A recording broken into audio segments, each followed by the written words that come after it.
Gauri Suryavanshi, S मराठीमध्ये आपलं स्वागत। वळूया आजच्या बातमीकडे। दुचाकी चोरणाऱ्या सराईत गुन्हेगारास एलसीपीच्या पथकाने मंगळवारी जेरबंद केले। त्याच्याकडून चोरीच्या 15 दुचाकी जप्त करण्यात आल्या। विशेष म्हणजे चोरीच्या दुचाकी विकत घेणाऱ्या 6 जणांकडून ही दुचाकी जप्त करण्यात आल्या असून त्यांच्या जबाब नोंदविण्यात आला। दुचाकी चोरी प्रकरणात कृष्ण जालिंदर सोमवारे राहणार घनसावंगी याचा हात असल्याची माहिती एलसीबीच्या पथकाला मिळाली होती। त्यानुसार पथकाने मंगळवारी सोमवारी विरुद्ध कारवाई केली। त्याच्या ताब्यातून आणि दुचाकी खरेदी करणाऱ्या 6 जणांकडून अशा 15 दुचाकी जप्त करण्यात आल्या।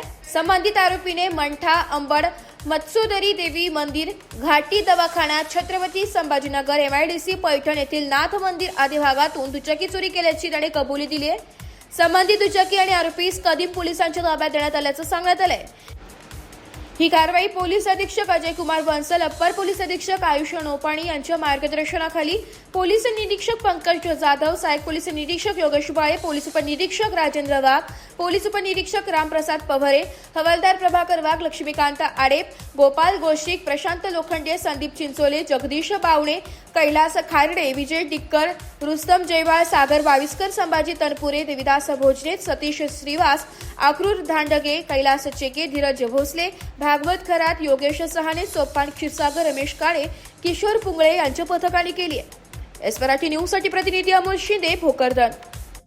अशाच नवीन ताज्या घडामोडी जाणून घेण्यासाठी आमच्या एस मराठी न्यूज चॅनलला लाईक करा, शेअर करा, सबस्क्राईब करा आणि बेल आयकॉनला क्लिक करायला विसरू नका।